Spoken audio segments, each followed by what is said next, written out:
സൂഫിസത്തെക്കുറിച്ച് self നൂർ മിസ്രി പറഞ്ഞു. Sufism ഹൃദയത്തിന് എതിരായ ശക്തികളെ ഇല്ലാതാക്കുന്നു. ഒരാൾ സൂഫിസത്തെക്കുറിച്ച് നിരവധി പുസ്തകങ്ങൾ വായിച്ചാലും എങ്ങനെ ഒരു സൂഫിയാകാം എന്നതിനെക്കുറിച്ച് ഒരു വ്യക്തമായ ധാരണ ലഭിക്കില്ല. ഇത് ഇങ്ങനെ പറയുന്നത് പോലെയാണ്: ഒരു സൈക്കിളിൻ്റെ ഗുണം സൈക്കിൾ ഉണ്ടെങ്കിൽ നമുക്ക് നടക്കേണ്ടി വരില്ല എന്നതാണ്.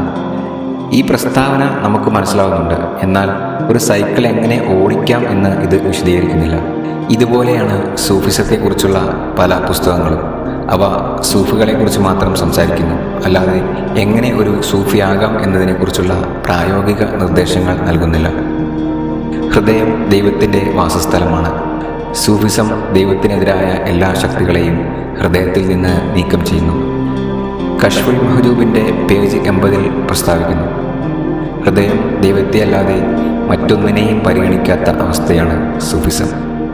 ഹൃദയത്തിൽ പിശാച് കുടികൊള്ളുന്ന ഒരു സാധാരണക്കാരന് ഈ പ്രസ്താവന കൊണ്ട് എന്താണ് പ്രയോജനം? ദൈവത്തെ അല്ലാതെ മറ്റാരിലേക്കും തിരിയാതിരിക്കാൻ അവൻ തൻ്റെ ഹൃദയത്തെ എങ്ങനെ പാകപ്പെടുത്തും? ഇത് അവന് സ്വന്തമായി ചെയ്യാൻ കഴിയുന്ന ഒന്നല്ല. ഈ കാലഘട്ടത്തിലെ ആത്മീയ ഗുരുവായ റിയാസ് അഹമ്മദ് ഗോഹർ ഷാഹിയാണ് ജനങ്ങൾക്ക് ദൈവത്തിലേക്കുള്ള വഴി പ്രായോഗികമായി കാണിച്ചു കൊടുക്കുന്ന വ്യക്തിത്വം. അദ്ദേഹം സൂഫിസത്തിൻ്റെ ആന്തരിക ഘടന വിശദീകരിച്ചിട്ടുണ്ട്. ആത്മീയതയുമായി ബന്ധപ്പെട്ട സർക്കാർ ഗോഹർ ഷാഹിയുടെ അധ്യാപനങ്ങൾ സമ്പൂർണ്ണമാണ്.